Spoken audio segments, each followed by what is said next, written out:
नमस्कार, news 18 special में आपका स्वागत है। राहुल ओझा आपके साथ। इन दिनों वक्फ बोर्ड की काफी चर्चा हो रही है। कोई इसकी संपत्ति की चर्चा कर रहा है तो कोई इसकी शक्ति के बारे में बात कर रहा है। कोई वक्फ पर नकेल कसने की बात कर रहा है तो कोई इसकी मनमानी पर लगाम लगाने की मांग कर रहा है। मगर ऐसा क्यों हो रहा है, क्यों ये मांग उठ रही है? आज हम ऐसे ही एक केस में दावा दबाव दाव का रियलिटी चेक करेंगे।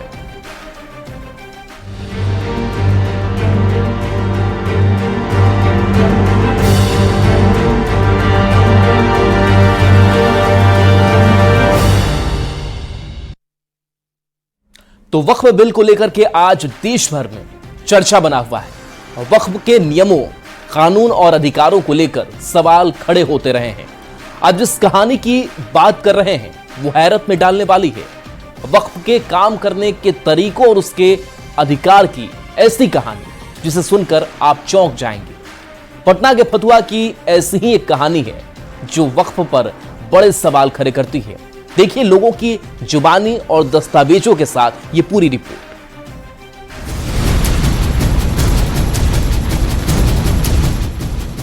यह संपत्ति बिहार राज्य सुन्नी वक्फ बोर्ड की है।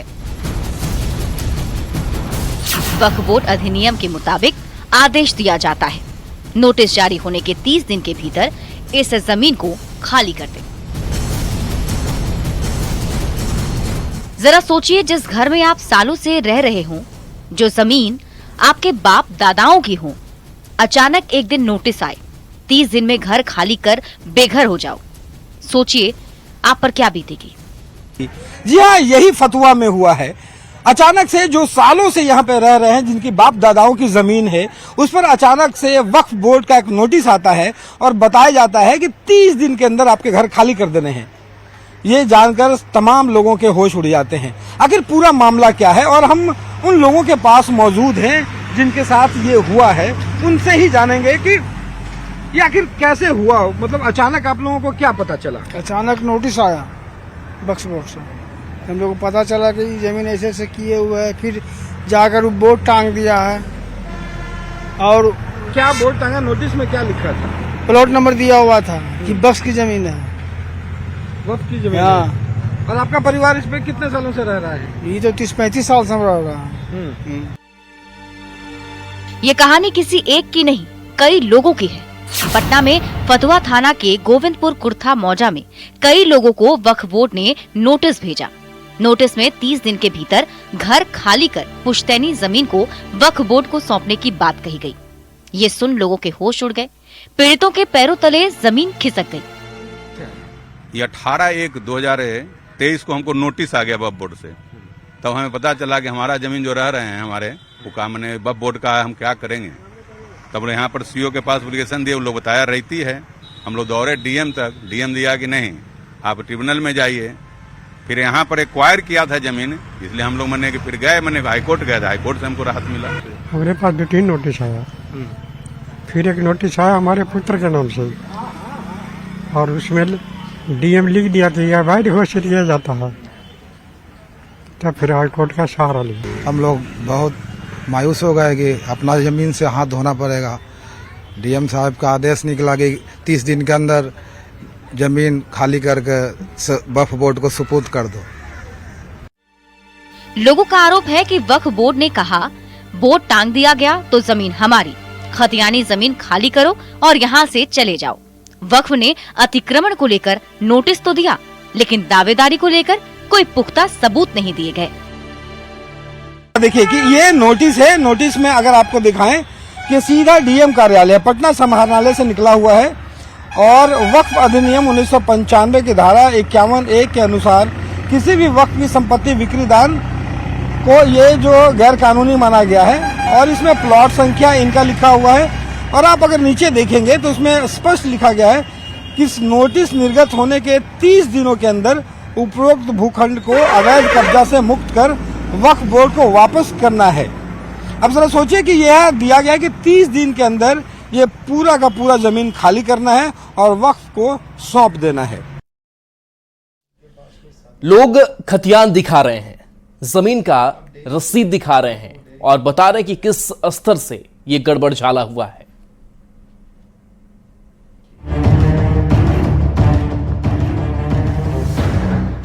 ये सभी लोग पटना जिले के फतुहा थाना के गोविंदपुर कुर्था के रहने वाले हैं। किसी की जमीन 100 साल पुरानी है तो किसी की जमीन 40 साल पुरानी है।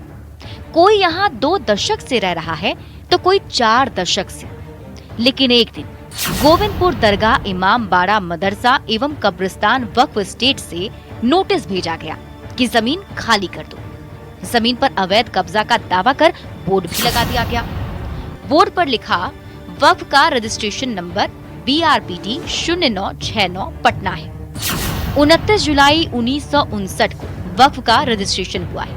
वक्फ के सचिव मोहम्मद हाशिम उर्फ बबलू ये दावा करते हैं कि खाता संख्या 128 और 130, खेसरा संख्या 119, 219 और 217 की जमीन बिहार राज्य सुन्नी वक्फ बोर्ड की है।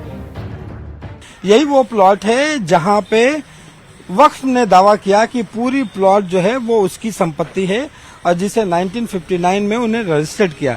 ये पूरी संपत्ति जो है 21 डिसमिल की बताई गई और 21 डिसमिल पर उसका मालिकाना हक वक्फ ने बताया है। और जबकि जो लोग हैं यहाँ पे जो वर्षों से रह रहे हैं जिनकी संपत्ति है उनके पास सारे कागजात जो हैं इसके मौजूद हैं। अच्छा, एक बात बताइए कि ये जो वक्फ ने ये दावा किया कि ये पूरी 21 डिसमिल जमीन जो है जहाँ पर आपको आपके साथ कई लोगों का पूरा मोहल्ले का घर बना हुआ है वो उसकी संपत्ति है, इसकी सत्यता जानने के लिए वक्फ से बात पूछा?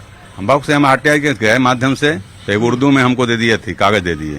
वही नहीं पता चला, फिर गए तो वो रजिस्ट्रेशन का दिए और उसमें कोई कागजात मांग के तो कोई कागजात नहीं दिए उन्होंने। खाली कहा कि यहाँ रजिस्टर्ड है 59 से, इसलिए मेरी संपत्ति है, और कोई कागजात नहीं दिए। सबूत दिए? सबूत कुछ नहीं दिए, उसमें कोई कागजात उनके पास नहीं था। गलत तरीके फर्जी तरीके से दर्ज करके हम लोग परेशान किया जा रहा था। लोगों ने आरोप लगाया कि वक्फ बोर्ड जबरदस्ती जमीन हड़प रहा है। अंचलाधिकारी से रैयती जमीन घोषित होने के बावजूद वक्फ ने बात नहीं मानी और लोगों को नोटिस पर नोटिस भेजकर जमीन खाली कराने की जिद करता रहा।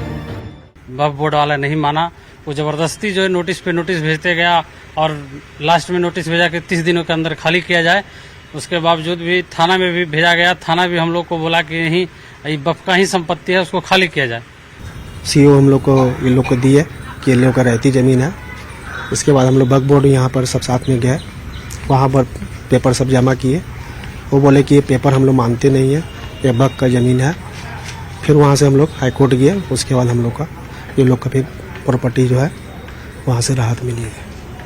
किसी ने जमीन खरीदने का दावा पेश किया, किसी ने बपौती जमीन बताई, किसी ने खतियान दिखाकर मालिकाना हक मांगा तो किसी ने जमीन की रसीद की अहमियत बताकर अपना अधिकार मांगा। लेकिन जो सबूत ये वक्फ बोर्ड से चाहते थे वो इन्हें नहीं मिला।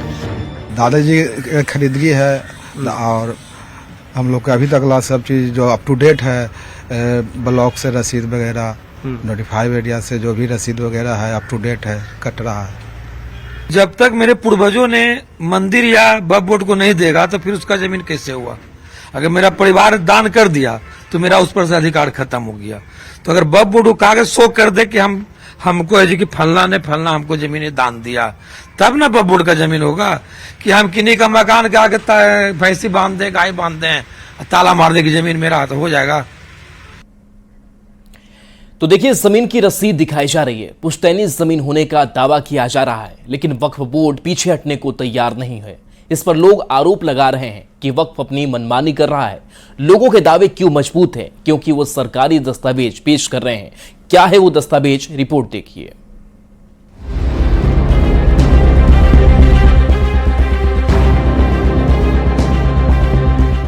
वक्फ बोर्ड के नोटिस को लेकर लोग सरकारी दफ्तरों के चक्कर काटने लगे।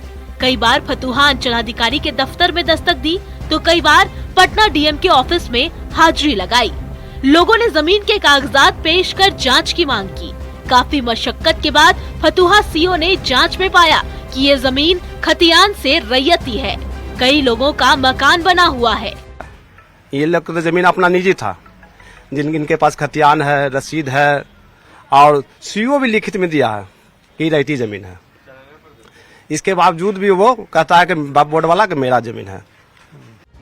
पीड़ितों ने दावा किया कि साल 1973 में बाजार समिति के लिए सरकार ने जमीन अधिग्रहण किया था। इसके बदले गांव वालों को मुआवजे की राशि दी गई थी, न कि वक्फ बोर्ड को। ऐसे में सवाल उठ रहे हैं, अंचलाधिकारी की रिपोर्ट के बाद भी न्याय क्यों नहीं दिया जा रहा है? बाजार समिति के लिए सरकार ने अधिग्रहण कैसे किया? अधिग्रहण के बदले गांव वालों को मुआवजा कैसे मिल गया? और अगर संपत्ति वक्फ की है तो गांव वालों को मुआवजा कैसे मिल गया? सन 73 में जमीन बाजार समिति एक्वायर किया इसी प्लॉट में 2 डेज में। हम लोग के पास पैसा मिला, हम लोग को बस बोर्ड झूठमूठ गलत ढंग से रजिस्टर किए हुए हैं, कागज भी मांगा बस बोर्ड से, RTI भी किए हम लोग, उसके बाद कोई कागज नहीं दिखाता है, कुछ है ही नहीं है वहाँ। लोगों ने न सिर्फ सीओ के दफ्तर में दस्तक दी या पटना डीएम के ऑफिस में हाजिरी लगाई, बल्कि कोर्ट का दरवाजा भी खटखटाया। अंचलाधिकारी की रिपोर्ट में ये साफ हुआ कि जमीन रैयती है, यहाँ रह रहे लोगों की ही है, पर वक्फ बोर्ड के अधिकारी को ऐसे चुनौती देना मुश्किल था। इसलिए लोगों ने RTI के जरिए जवाब मांगा। पहले तो वक्फ बोर्ड ने आनाकानी की, पर बाद में लोक जन शिकायत अधिनियम में जो जवाब मिला उसे देख लोग हैरान रह गए। वक्फ ने जमीन दान देने वाले का नाम नहीं बताया, जमीन किससे ली कोई जानकारी नहीं दी, यहाँ तक कि दस्तावेज में पूरा कॉलम ही खाली छोड़ दिया। 217 जो प्लॉट संख्या है, उस 217 प्लॉट संख्या की ऐसी कहानी है जो लोगों को परेशान कर देगी। अगर वक्फ बोर्ड ने ये कहा है कि ये प्लॉट संख्या 1959 से उसके हिस्से में आ गई है, उसको उसने रजिस्ट्री किया है, लेकिन जब लोग ये मांगते रह गए कि उसके सबूत क्या हैं, ये दिया जाए, RTI किया गया कई बार और ये जानकारियां मांगी गई कि इसके प्रमाण दें कि आपके पास जो रजिस्ट्री किया है ये संपत्ति आपको कैसे मिली, उसका कोई प्रमाण देने में सक्षम नहीं हुए। लगातार सवाल यही खड़ा होता रहा कि वक्फ बोर्ड कहती है कि 1959 से है, लेकिन उससे पहले जो है तमाम लोग लड़ रहे हैं, ये जमीन पूरी की पूरी रैयती है, लेकिन अपने ही जमीन के लिए उन्हें कोर्ट का दरवाजा खटखटाना पड़ता है। वक्फ बोर्ड के दावे से लोग परेशान हैं, मानसिक उत्पीड़न का आरोप लगा रहे हैं। दरअसल लोग वक्फ से सबूत मांग रहे हैं, लोग वो पेपर देखना चाहते हैं जिसमें दान की बात लिखी गई है, लेकिन वक्फ ने ऐसा कुछ भी पेश नहीं किया। लिहाजा लोग वक्फ के दावे को झूठा बता रहे हैं। क्या है लोगों की मांग और वे क्या सवाल उठा रहे हैं, इस रिपोर्ट में देखिए।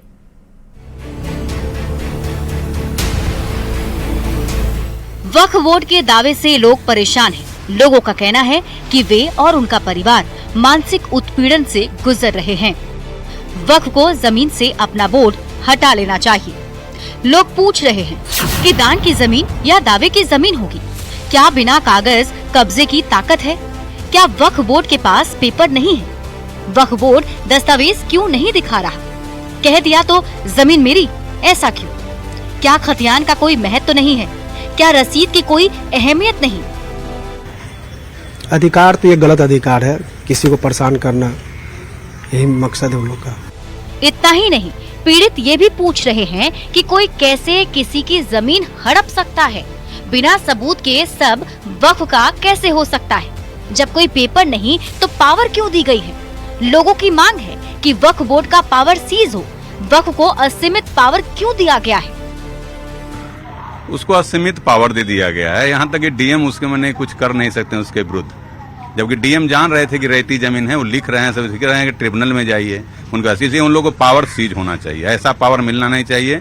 मैंने एक समानांतर सरकार चला रही हो तो वो समझिए कि जैसे हाई कोर्ट और सुप्रीम कोर्ट से भी ऊपर बन करके उसके केस को हम ले जा नहीं सकते हैं सुप्रीम कोर्ट में ना हाई कोर्ट में। ये उसे समानांतर सरकार के रूप में बात करती है, उसके सामने हम लोग पिछड़ जाता है जनता यहाँ का। इसलिए उसके पावर को सीज कर देना चाहिए, ऐसा पावर नहीं देना चाहिए। पीड़ित लोग वक्फ को मिली विशेष ताकत का विरोध कर रहे हैं। लोगों का कहना है कि वक्फ बोर्ड के पास जरूरत से ज्यादा पावर है। पीड़ितों की मांग है कि सबके लिए एक समान कानून होना चाहिए, दूध का दूध, पानी का पानी होना चाहिए। ये बहुत आम आदमी के लिए बहुत बड़ा समस्या है और इसको एक समान ही जो है पावर देना चाहिए सभी हिंदुस्तान के अंदर। लोगों का आरोप है कि वक्फ जमीन हड़पने का खेल खेल रहा है। वक्फ पर नकेल कसने की सख्त जरूरत है। वक्फ के दावे, दबाव और दांव के रियलिटी चेक में न्यूज 18 संवाददाता रवि एस नारायण ने क्या पाया, जरा ये भी सुनिए। तो फतुआ के 217 नंबर प्लॉट पे हुई जो किस्सा है उसकी पूरी कहानी आपने देखी कि कैसे वक्फ बोर्ड बिना कोई कागजात, बिना कोई प्रमाण पत्र के तमाम लोगों को नोटिस जारी करता है और उसकी पूरी संपत्ति को खुद बताता है। तमाम लोग ये कह रहे हैं कि ऐसे अधिकार को खत्म होना चाहिए, इतना अधिकार नहीं दिया जाना चाहिए ताकि कोई भी नियम बेलगाम हो और लोगों को मुसीबत उठानी पड़ी। असमंजस में पड़े पीड़ित इस दुविधा से निकलना चाहते हैं। लोग वक्फ बोर्ड से पक्ष रखने की मांग कर रहे हैं।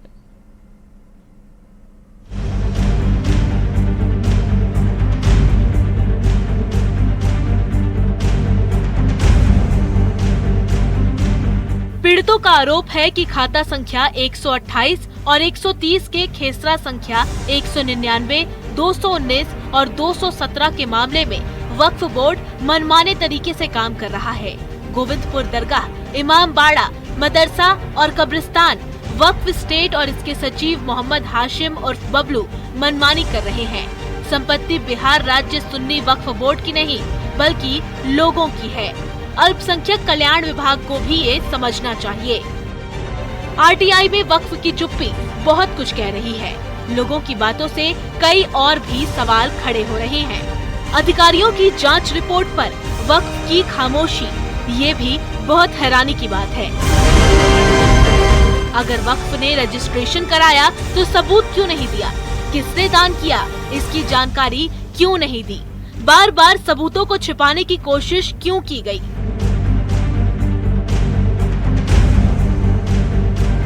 इन सारे सवालों का जवाब ढूंढने न्यूज 18 की टीम बिहार राज्य सुन्नी वक्फ बोर्ड के दफ्तर पहुंची। न्यूज 18 की टीम ने उन सभी सवालों का जवाब जानना चाहा जो पीड़ित पूछ रहे थे। संवाददाता रवि एस नारायण ने सुन्नी वक्फ बोर्ड से बात करने की कोशिश की, पर ये कोशिश नाकाम रही। सुन्नी वक्फ बोर्ड का पक्ष रखने के लिए कोई भी सदस्य न्यूज 18 की टीम के सामने नहीं आया। बार बार प्रयास के बावजूद क्या कहा गया, जरा ये सुनिए। इस पूरे मामले में हमने सुन्नी वक्फ बोर्ड से उनकी राय जाननी चाहिए। इसके लिए हम लोग सुन्नी वक्फ बोर्ड भी पहुंचे, जो हमारे ठीक पीछे आप देख सकते हैं। इसमें हम लोगों ने अपनी बात रखी कि अध्यक्ष के सामने कि हमें बुलाया जाए, अपनी बात रखी जाए। वो अपनी बातें जो हैं इस मामले में अगर कुछ रखना चाहते हैं तो रखें, लेकिन घंटों इंतजार के बाद भी इस मामले में अपना पक्ष सुन्नी वक्फ बोर्ड ने नहीं रखा और इस मामले में कोई भी बात उनसे नहीं हो पाई। वक्फ बोर्ड के दावे और चुप्पी पर कई सारे सवाल खड़े हो रहे हैं। वक्फ बोर्ड से कोई भी मौन पर मुंह खोलने को तैयार नहीं है। पशुपेश में पड़े पीड़ित इस दुविधा से निकलना चाहते हैं। वे चाहते हैं कि जमीन पर से वक्फ अपनी दावेदारी का बोर्ड हटा ले। हालांकि ऐसा होता है या नहीं, ये भविष्य में ही पता चल पाएगा। पटना संवाददाता रवि एस नारायण के साथ ब्यूरो रिपोर्ट, न्यूज 18।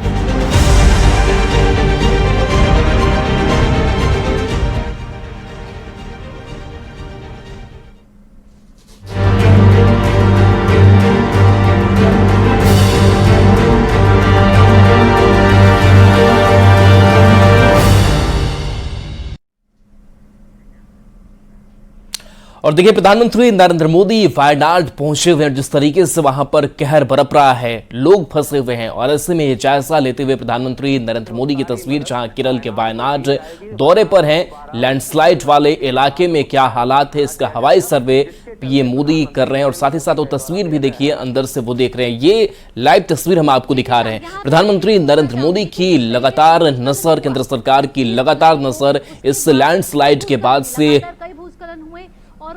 जिस तरीके के हालात बने हैं, जो मंजर सामने आ रहा है, और उसको लेकर के लगातार प्रधानमंत्री नरेंद्र मोदी ये चाहते हैं कि जो लोग वहां पर पीड़ित हैं उन तक कैसे मदद पहुंचाई जाए, केंद्र सरकार उन तक कैसे मदद जो है वो पहुंचाए जा सके। और इसी को लेकर के हवाई सर्वे की तस्वीर आपको दिखा रहे हैं, जहां पर देखिए प्रधानमंत्री नरेंद्र मोदी इस हवाई सर्वे के जरिए उन इलाकों को देख रहे हैं, उन जगहों को देख रहे हैं जहां पर ये लैंडस्लाइड हुआ है और भारी नुकसान जहां पर हुआ है। लोग यहां पीड़ित नजर आ रहे हैं और ऐसे में एक बड़ी तबाही यहां पर मची हुई है। तो वायनाड का इलाका, ये स्पॉट जहां ये लैंडस्लाइड के बाद से हालात बने हुए हैं, उस पर प्रधानमंत्री नरेंद्र मोदी की लगातार नजर है। तो बता दें कि लगातार चाहे वो रेस्क्यू की बात हो या फिर संसाधनों की उपलब्धता हो, इस पर पूरी सरकार की नजर है। और देखिए उनके साथ साथ अधिकारियों की जो टीम है वो भी मौजूद है। तो प्रधानमंत्री नरेंद्र मोदी जब ये दौरा करके लौटेंगे, उसके बाद से कहा यह भी चाह रहा है कि एक समीक्षात्मक एक बड़ी बैठक जो है वो भी प्रधानमंत्री नरेंद्र मोदी करने वाले हैं अधिकारियों के साथ, विभागों के साथ, ताकि यहां के लोगों को सुरक्षित रखा जा सके। और इसके साथ साथ यही कोशिश है कि लोग यहां भयभीत ना हो, लोगों तक मदद जो है वो पहुंच पाए। तो देखिए पीएम के साथ मौजूदगी अधिकारियों की भी है। ये तस्वीर है केरल के वायनाड की, जहां पर लैंडस्लाइड वाले इलाके में कैसे राहत बचाव को लेकर के प्रधानमंत्री नरेंद्र मोदी काम करते हुए नजर आ रहे हैं। तो जब भी ऐसे प्राकृतिक आपदा आते हैं और इन प्राकृतिक आपदाओं पर केंद्र सरकार की भी विशेष नजर होती है कि कैसे इनको ठीक से प्रबंधित किया जाए और कैसे इन तक मदद पहुंचाई जाए। तो ये तस्वीर है बड़ी ही गहनता से, बड़ी ही बारीकी से आसमान से निहारते हुए उस जगह को प्रधानमंत्री नरेंद्र मोदी नजर आ रहे हैं। उनके साथ साथ कई अधिकारी भी हैं, उनको भी वो देख रहे हैं। और साथ ही साथ देखिए इस टैब में भी प्रधानमंत्री नरेंद्र मोदी को कुछ फोटोज देख रहे हैं और वो उन जगहों की तस्वीर है जहां पर भारी तबाही मची है। और ऐसे में इस केरल के वायनाड की बात की जाए तो इस बार यहाँ काफी कुछ नुकसान पहुंचा है, लोगों को भी काफी नुकसान हुआ है। और ऐसे में लोगों को कैसे सुरक्षित रेस्क्यू से लेकर के उनको ठीक तरीके से उनको खाने पीने से लेकर के कोई चीज की दिक्कत ना हो, जो बेघर हुए हैं, जो बेसहारा हुए हैं, उन तक मदद कैसी पहुंचाई जाए, इसको लेकर के प्रधानमंत्री नरेंद्र मोदी की नजर यहां पर टिकी हुई है। तो ये तस्वीर आज सामने आई है और एक आज दौरा तय किया गया प्रधानमंत्री नरेंद्र मोदी का। और सबसे खास बात ये होगी कि जब प्रधानमंत्री नरेंद्र मोदी इन इलाकों का दौरा कर लेंगे, जब जायजा ले लेंगे, तो एक समीक्षात्मक बैठक भी प्रधानमंत्री नरेंद्र मोदी करने वाले हैं। और उस समीक्षात्मक बैठक के जरिए एक प्लानिंग तैयार और की जाएगी कि आगे इन लोगों को, पीड़ितों को और कैसे राहत मदद जो है वो पहुंचाई जा सके। साथ ही साथ अगर जरूरत बाकी संसाधनों की पड़ती है, अगर जवानों की भी जरूरत पड़ती है, तो वो कैसे उपलब्धता इन पीड़ितों तक हो पाए, इसकी ये पूरी कोशिश होगी। तो ये तस्वीर आपको दिखा रहे हैं जहां पर ये लैंडस्लाइड हुआ है, उस इलाके को गहनता से देखते हुए, समझते हुए प्रधानमंत्री नरेंद्र मोदी नजर आ रहे हैं, क्योंकि नुकसान बड़ा है और ऐसे में आकलन करना भी जरूरी हो जाता है। और चलिए न्यूज़ 18 बिहार झारखंड पर खबरें आपके लिए लगातार जारी हैं।